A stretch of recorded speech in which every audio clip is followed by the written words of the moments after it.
Hi lovelies, Sophia here, and today, as promised, we are going to talk about, does hypnobirthing only work if you are having a natural birth, or indeed if you have a natural birth when you're using it?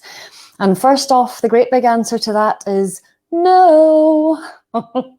So I know that this can be a real trigger for people, especially for women who have already given birth and who maybe didn't have the first experience they were looking for, and they're coming to have their second babies or their third babies.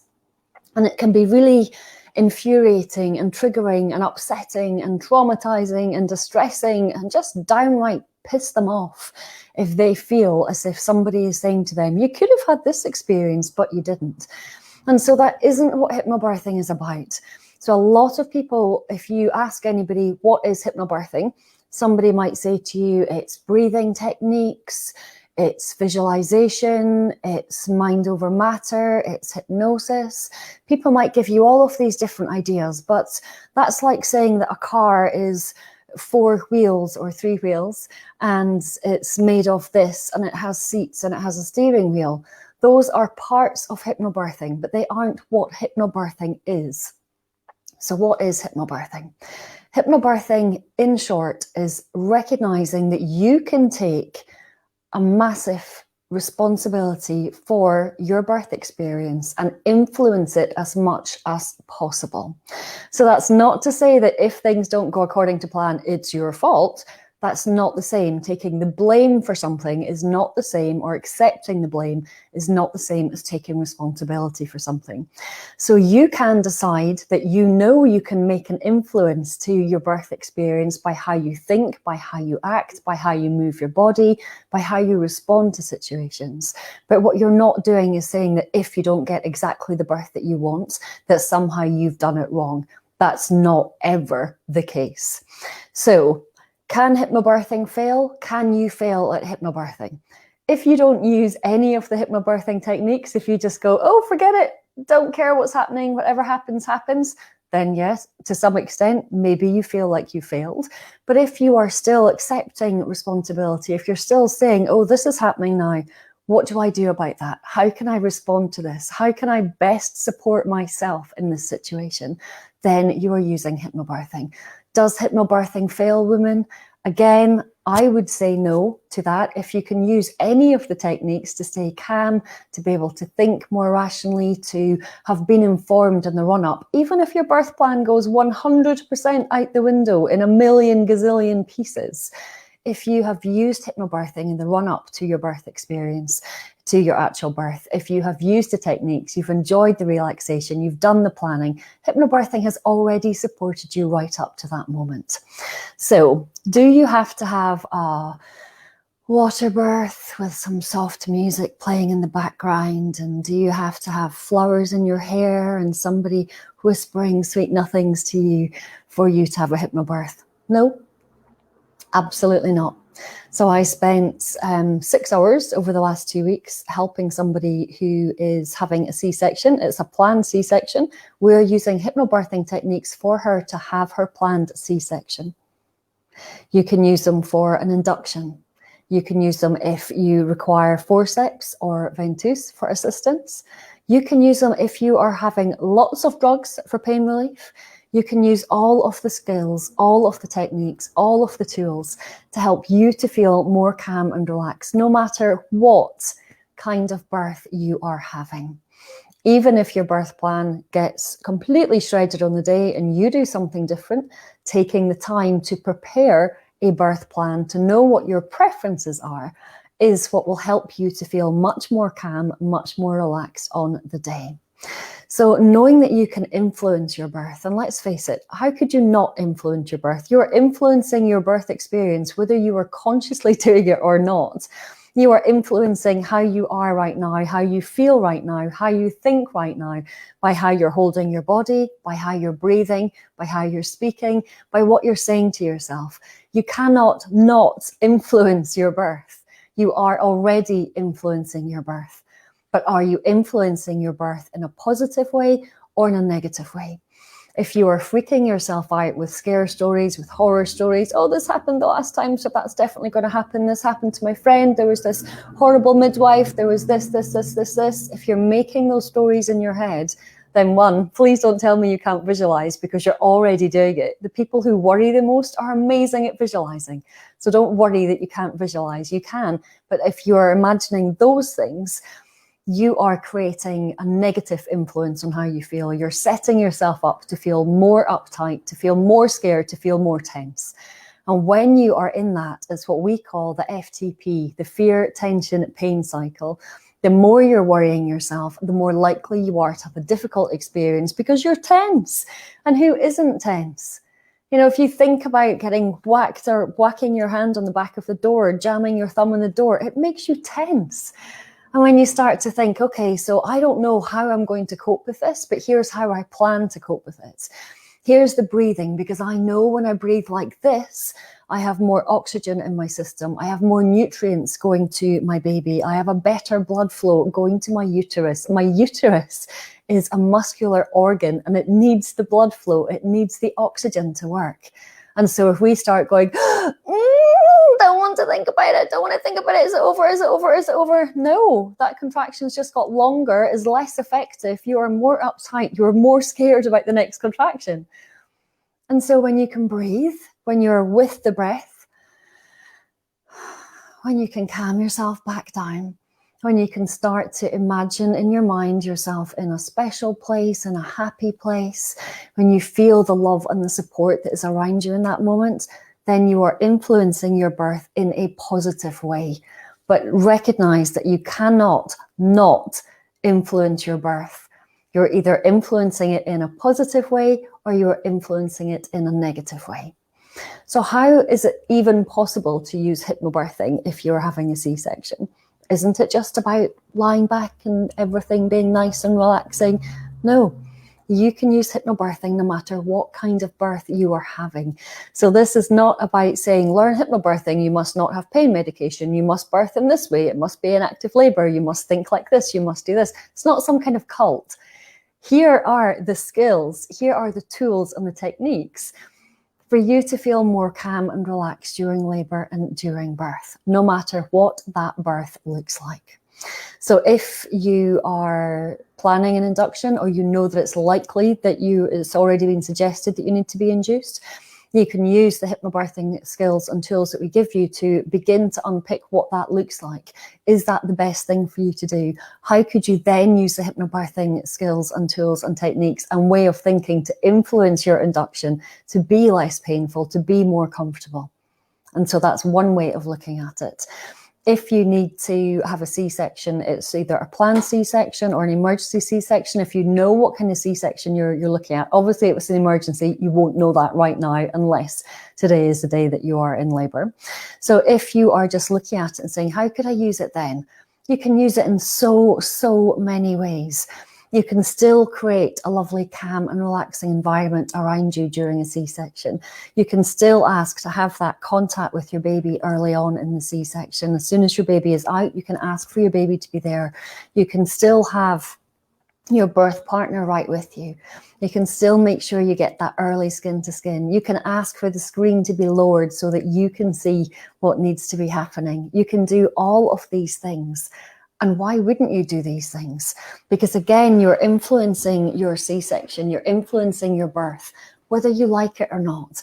You're just either influencing in a positive way or influencing it in a not so positive way. So what is the perfect birth anyway? What does the perfect birth look like?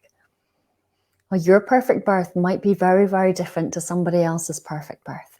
But what you need to know is that your perfect birth in an ideal world is a birth where you feel like you have been involved in the process, you've been involved in the decisions, where you felt in control, even in the moments where things out with your control started to happen. You could still feel in control of being able to make decisions, assess the situation and move forward. That you felt as calm and comfortable within your body as possible. That you felt listened to by your care providers. All of these things help you to have a much more empowering and confident experience than anything else.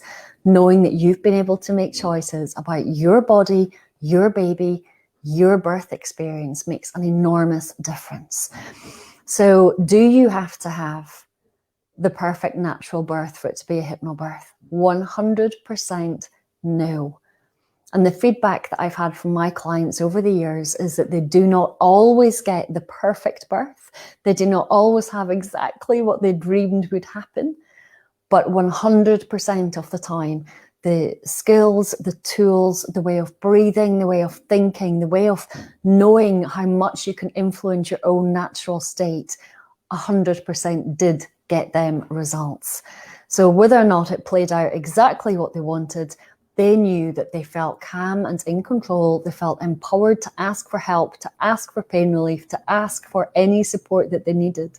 And all of those things are what really, really matters when it comes to you going on to feel more connected with your baby, to start off parenting without feeling traumatized by your birth, without feeling upset or distressed or regretting that you didn't do anything to prepare for that birth.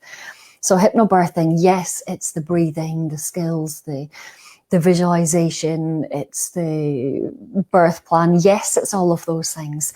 But more than anything, it's you recognizing that you're not just going to hand your body over on a plate on the day that you go into labor and say, here, do whatever you need to do to get the baby out.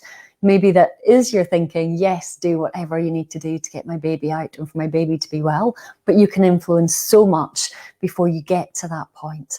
You can decide that this is what you're going to try, this is what you would like to happen, and know that when you are educated, when you understand the physiology and the psychology of the process of birth, it makes an enormous difference to how you birth, because you're less scared. You understand what needs to happen for your body to be able to move and to open more easily. You understand what happens when you feel tense and uptight and how you're inhibiting that process and you're holding yourself back. And when you can come to all of these things, you overcome so many of the fears about birth, so many of the fears about labor, because you know that your body is built to be able to do this. And if any part of you is saying, oh, piss off, Sophia, my body wasn't built to do this the last time. Maybe there were things that happened that got in the way. Maybe there were curveballs in there that just meant that that wasn't possible for you in that situation. It does not have to mean it's not possible for you a second time or a third time round, if that's what you want to happen. And so often I've had a number of second-time mums on my hypnobirthing courses in the last 2 months. And what they're telling me over and over again is, I can't believe I went through what I went through with my first birth. Now when I look at that, I understand so much why this happened, why that happened. And they're beginning to question because they understand more. And they understand more not just because they've already had that birth and they've had that experience, but they understand more because now they can see where they accidentally got in their own way, where something could have been different, where they went to the hospital too early or the birth centre too early, where they asked for the pain relief too late or too early, where they didn't ask for the pain relief at all because they forgot about it and actually they could have said, oh, help, where they didn't have the birth box or their birth bag ready to take with them because they assumed they would be at home and then they weren't. This is where the learning comes from. But you can have all of that learning now as much as possible. You can delve in deep with the learning of other people who have had their babies who aren't telling the horror stories.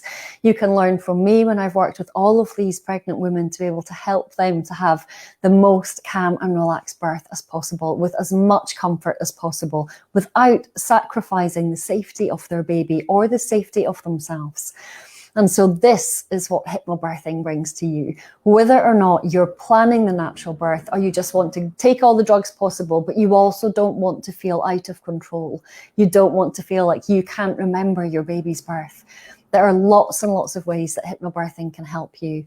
And these are the methods, the ways of thinking that I share in the prenatal snug. And in the prenatal snug, we have a balance of prenatal yoga, so you know how to move your body to create more space for your baby to be able to move around in your pelvis, to get your baby to move more freely so that you have less discomfort and a shorter labor.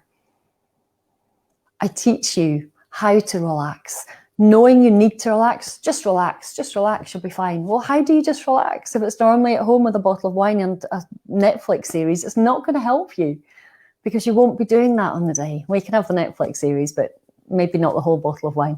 So how do you do it? How do you learn to do it? This is what we do in the prenatal snug. Prenatal yoga, hypnobirthing, antenatal education, how to be calm and relaxed. And trust me, learning all of these things is not like just sitting in a classroom. It feels amazing.